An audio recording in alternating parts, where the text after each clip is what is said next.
is going on, you and the tube? It's your boy Trucker Will. We're trucking it like always, trying to make this money, trying to make this dough. So, if you tuned in for part 1 and part 2 of Is Prime Inc.'s Lease a Scam, you guys will really enjoy part number 3. We're going to talk about it next on Trucking with Trucker Will.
Trucker Will, and we're trucking it like always, trying to make this money, trying to make this dough. But before we get into it, remember to like, subscribe, and share, and hit that bell below so you know when I come out with new videos on my black top journey.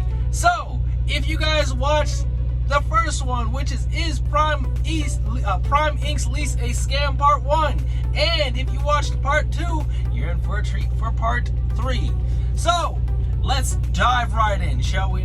So, there was a comment that I will see if I can find it, and I'll post it right here, that said that we are getting, Prime is taking 57%, and they wanted us to look at the spot market or at the DAT board.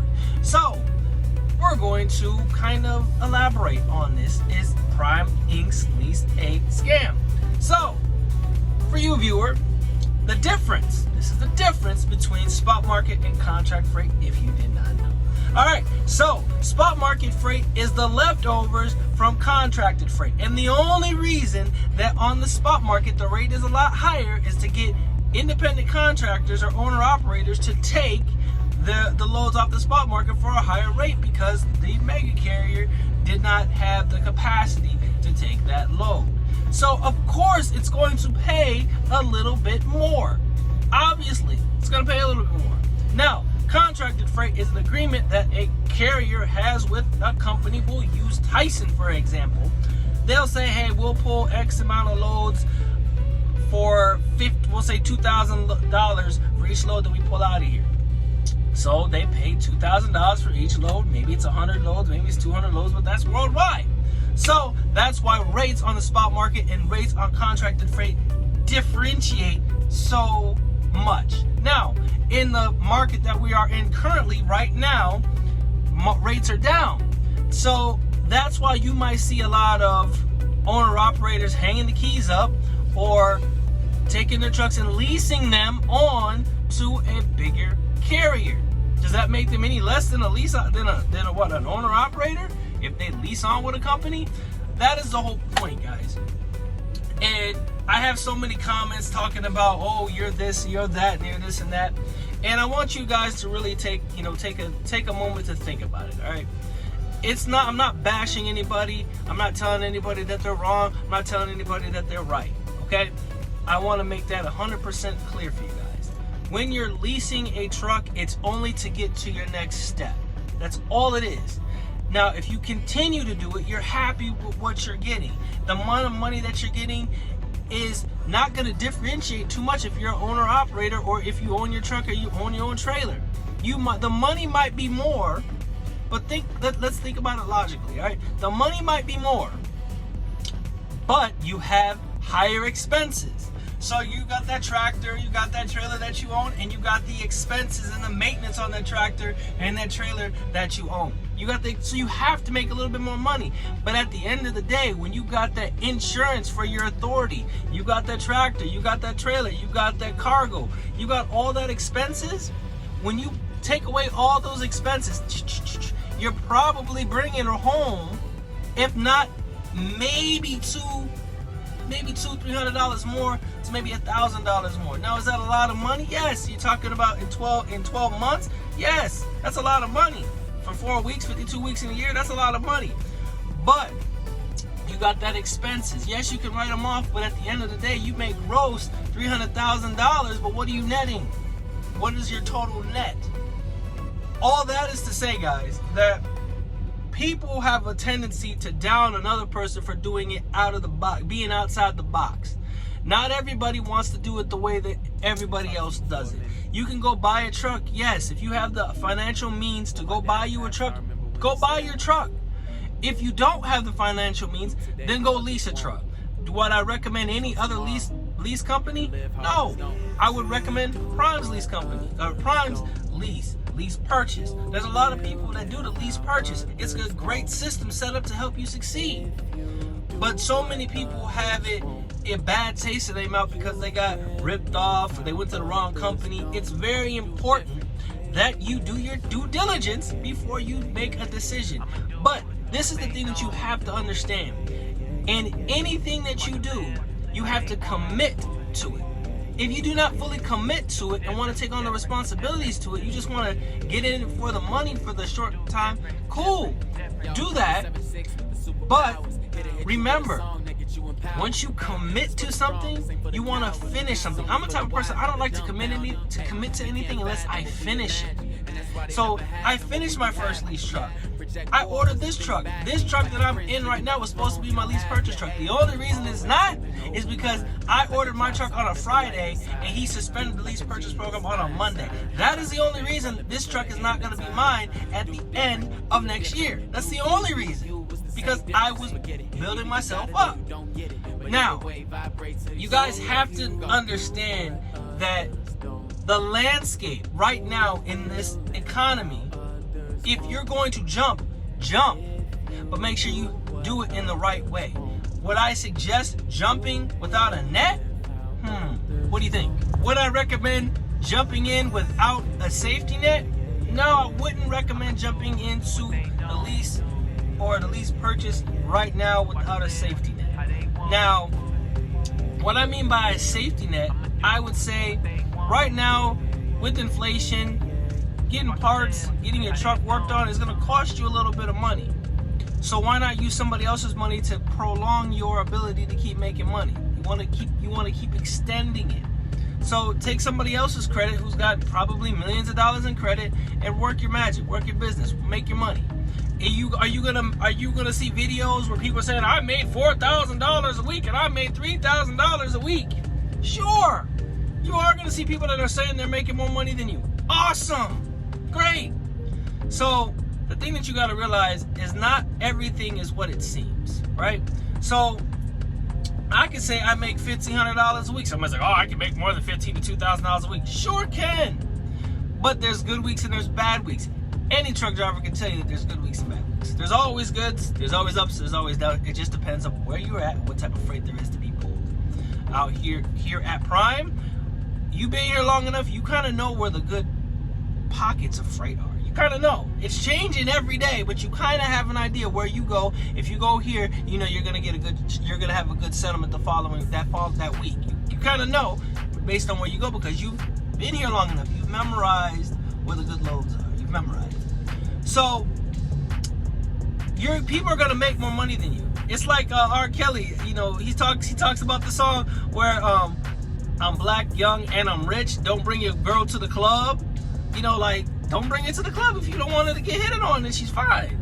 Like, so basically saying that people are always gonna make more money. They're always gonna do it. There's nobody that doesn't want to make more. So obviously you're drawn to wanting to make more money. Obviously, everybody wants to make more money. Right now, everybody needs to make more money, right? So in that, you gotta be careful. So what I mean by be careful, you want to take your opportunities and say, hey, if I can make $2,000 a week consistently for 52 weeks, that's a little over $104,000 a year. Before that's gross. That's a little bit over $104,000 a year, gross. Now, after taxes, you probably talking maybe 90, 80 after taxes. So it was decent money. And now with inflation, you need to be making, 150 and probably bringing home, 110.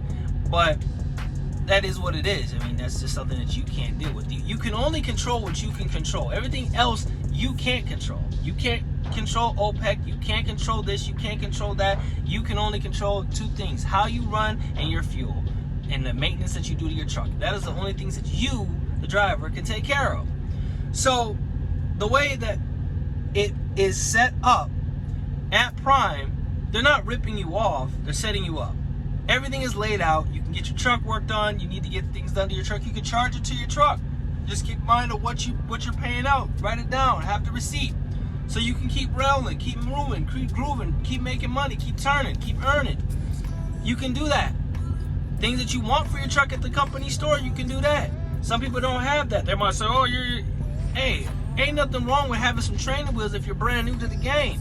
I'm telling you right now, I was brand new to the game, and I'm like, I want to be a owner operator when I came out of England 4 or 5 years ago. You can go back and look at some of my videos. I was bright-eyed, bushy-tailed, eyes wide open, like, yeah, I want to be a big old owner operator. Then I left there and came straight here and got into my first lease operating truck. And I ran my business. I built my business, right? I built it.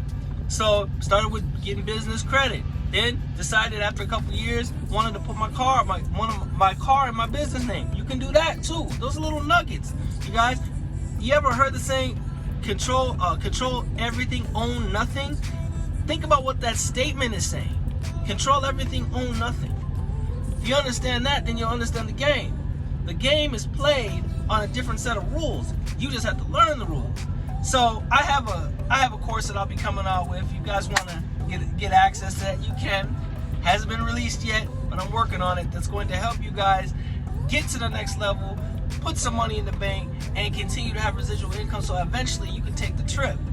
Show you how to go get your passport. If you want to get your passport in whichever state, we're going to work it out for you. And I mean, guys, I have a team that I'm working with that's going to be so powerful, that's going to help you get to the next level so fast you not even know what's going to hit you. It's going to be like a complete 180 or a complete 360. But hey, it's just your boy Trucker Will. I've been doing it for almost 6 years now. This is going to be my dang near seventh winter. No, sixth winter. So I got a little skin in the game. I have a kind of an idea what's going on, but I'm still learning. I'm still open to learning something new every day. I talk to Freight Skater, I talk to No Hippie, I talk to driver lineup every now and again, trying to get my understanding of what I need to learn to be better, because those guys are successful. And if you want to be successful, surround yourself with successful people. There's a saying that says, if you want to be a millionaire, surround yourself with millionaires, because eventually you'll become a millionaire. But hey guys, this is the third one, so I hope you guys tune into it. I got a couple other things. I got some I Believe Blacktop for Life shirts. You can get the link in the description. description below. It's going to send you to my Etsy store so you can download some of my shirts. I got some powerful shirts there as well that will help promote the channel. It goes to helping do things that I like to do, because I like to do random acts of kindness. Get back, we got Christmas coming up here soon, so you know that's going to go to helping that. Those proceeds go to that. If you guys decide you want to get an I Bleed Black Top for Life t-shirt, you'll see it in the link below. But hey, back to what I'm saying, guys. You have to take your time. Take your time, be patient, be consistent. Be honest, be respectful, but be consistent and be willing to do what others won't. Remember that. Be willing to do what others won't. I hope that helps you guys. If you guys want some more decent content like this, give me a thumbs up. Also, guys, if you guys have anything that you guys want me to touch on, leave it in the comment section below so we can touch on it. I may do a live, I don't know, we'll see. But remember to like, subscribe, and share. Hit that bell below so you know when I come out with new videos on my blacktop journey, as well as hit the thumbs up button that lets me know that you love me and that I'm doing a good job, because we are on our way to 3,000 subscribers, so we can give away this PlayStation 5 that I got sitting at my house waiting for some lucky subscriber that subscribes and buys a t-shirt. You have to buy a t-shirt for you to be entered in to win the drawing. But hey, you don't buy a t-shirt, you don't get the PlayStation 5. Maybe I'll throw in Madden 25, yeah, Madden 24, 2K, who knows what I'll do. I'm a very giving person. But remember to be blessed, less stressed, keep the left door closed, that right foot down, and what I always say, only when it's safe. And like always, guys, I'll see you on the blacktop. Safe trucking. Later.